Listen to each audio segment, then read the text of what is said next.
आज त चप्पलमै हो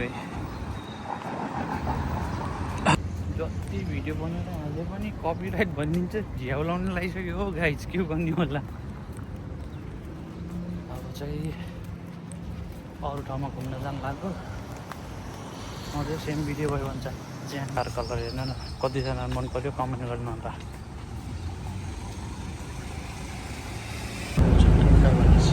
मेन विशेषताहरू भनेको चाहिँ यहाँ ट्रान्सपोर्टेसन टाइम टु टाइम जतिजना नहुन्छ टाइम आज 8 दिनको चेकिङ छ नि त यहाँ तपाईँ गाडी पहिलो हप्ता त 8 दिनको चेकिङ थियो अबसम्मको लागि मेरो स्टेडियम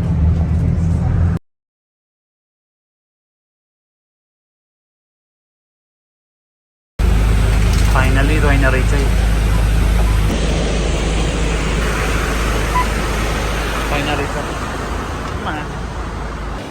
केकको डिजाइन हेर्नु न ईद मुबारक हेर्नु यो चाहिँ कुन चाहिँ प्लेयरलाई हुने हो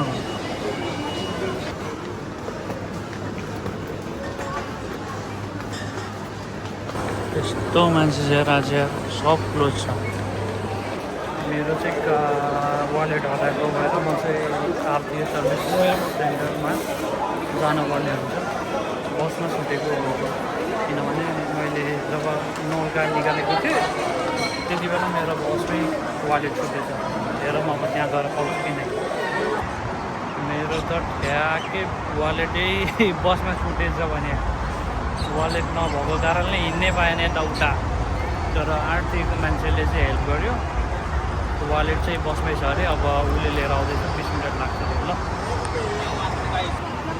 र कहिले पनि तपाईँको यो जुन आरटीए पब्लिक बसमा केही सामान छुट्यो भनेपछि तपाईँ आएको टाइम कति बजे तपाईँ त्यो बसमा चढ्नु भएको त्यो चाहिँ थाहा हुनुपर्छ र अर्को कुरा चाहिँ के भन्दाखेरि तपाईँको सामान चाहिँ त्यहीँ छुटेको भन्ने चाहिँ 100% हुनुपर्छ त्यस पछाडि तपाईँहरूलाई चाहिँ यो आरटीए जुन त्यहाँ छ नि यो कस्टमर केयर तपाईँलाई उसले चाहिँ हेल्प गरिदिन्छ र तपाईँले यदि इङ्ग्लिस बोल्न जान्नु भएन भने चाहिँ हिन्दीमा कसैलाई रिक्वेस्ट गर्दा फेरि उसले चाहिँ ट्रान्सलेट गरिदिन्छ र तपाईँको जुन समस्या छ उनीहरूले सल्भ गरिदिनेछ ल यो चाहिँ ठ्याक्कनिर यहाँनिर चाहिँ अफिस चाहिँ आरटीएको मल अफ द इम्प्रेसको यतापट्टि लेखिएको छ यहाँनिर मान्छेहरूको झमटा त धेरै नै छ अहिले त पार्कमा मान्छे बस्न पनि धेरै थियो मान्छेको झमटा हेर्नुहोस् है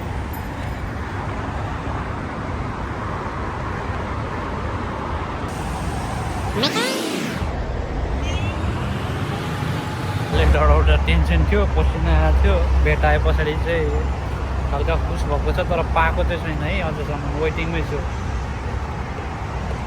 केयर चाहिँ गर्नुपर्छ है गाइज म जस्तो लापरवाही हुनु भएन म चाहिँ धेरै नै लापरवाही भएको हो कि के हो या केयरलेस भएर मेरो वालेट चाहिँ बसमै छुटेको थियो अहिलेसम्म पाएको चाहिँ छैन पायो भने धेरै खुसी हुनेछु तपाईँलाई देखाउने चाहिँ त्यति बेला कस्तो मजाको छ यहाँ सिस्टम देखाइदिएको छ हेर्नु न कहाँनिर कुन बस लाग्छ भनेर खै नेपालमा कहिले हुने यस्तो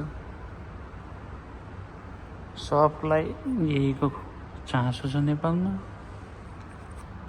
त्यही हो अब हामी नै भनेको अर्को देशमा गएर बनाउनु आफ्नो देश त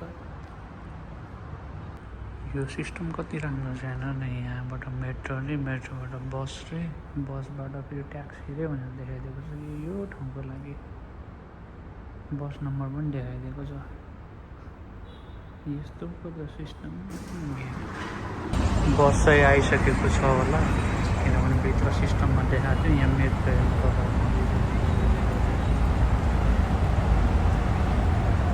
बस चाहिँ यसको पछाडि छ ठ्याक्कै त्यही बस हो है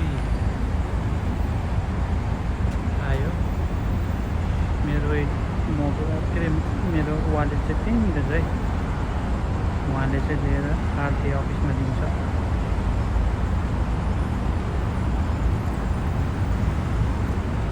सो गाइस मेरो चाहिँ वालेट उहाँले लिएर आरटीए बसमा दिनुहुन्छ होला फिलिपिनो हुनुहुन्छ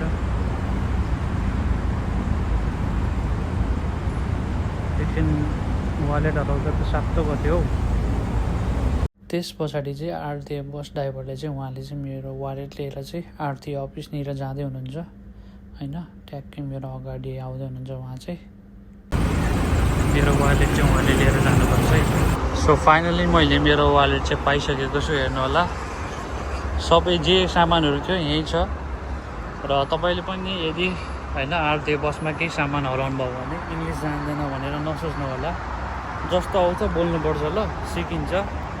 र तपाईँको सामान चाहिँ सुरक्षित साथ तपाईँले पाउनुहुन्छ। र मेरो सामान पाइसकेको छ। ग्राउन्ड फ्लोरमा चाहिँ क्यारिफोर छ, क्यारिफोर यताउति छ। माथि चाहिँ एचएसबिसीको कस्टमर केयर सर्भिस पनि छ है। एचएसबिसीको यहाँ पनि रहेछ।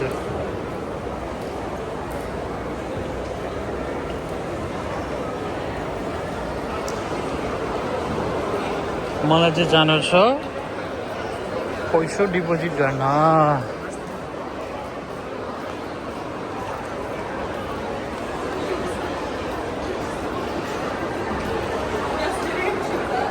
पैसा डिपोजिट गर्नको लागि सिधा आएर क्यारिफोर जाने साइडतिर होइन माथि जानुपर्छ है। एचएसबिसीको एडिसिबीको सबै छ माथि। यहाँ सिटी ब्याङ्कको निर म चाहिँ माथि जान्छु भर्याङबाट।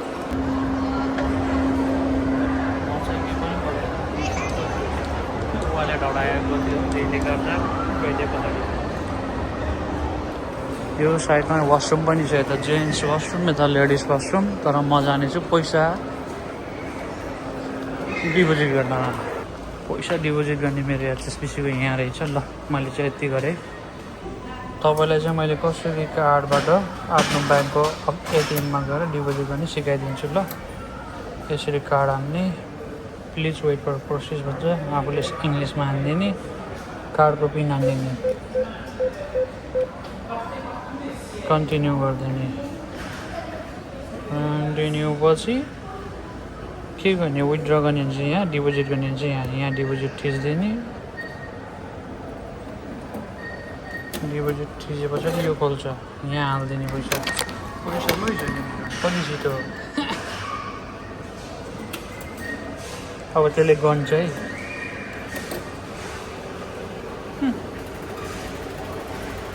त्यस्तो गाह्रो हुँदैन। आफ्नै एटिएम कार्ड भयो भने, यो मसिन भयो भने तपाईँले सजिलोसँग डिपोजिट विथड्र गर्नुपर्छ, सक्नुहुनेछ। सेम एटिएमको कार्डबाट तपाईँले डिपोजिट गर्दा तपाईँलाई पैसा लाग्दैन। टोटल अमाउन्ट 1290 रुपियाँ भयो। 10 रुपियाँ रिजेक्ट गरिदियो, टक्कै भएन। सेम एटिएम यो मेसिनबाट चाहिँ तपाईँलाई चाहिँ चार्ज लाग्दैन। अरू ठाउँमा चाहिँ तपाईँलाई लाग्छ 2 रुपियाँ। सो बेटर हुन्छ तपाईँले आफ्नो एटिएम कार्डबाट पैसा निकाल्नु होला, डिपोजिट गर्नु होला भन्दै म चाहिँ यहाँ टुवा गरेर बसिरहेको छु एकछिन।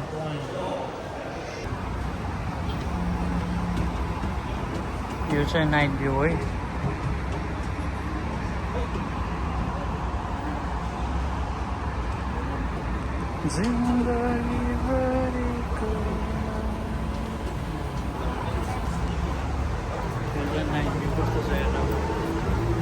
मेट्रो नि आइरहेछ।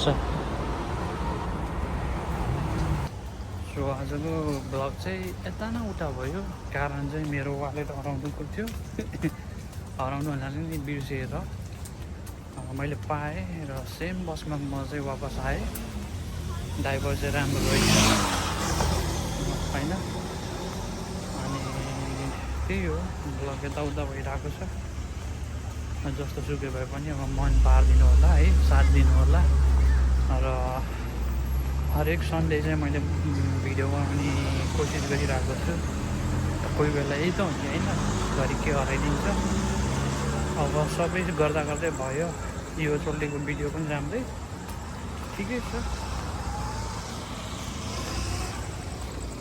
अब सायद यो भिडियोलाई चाहिँ यहीँ अन गर्छु होला।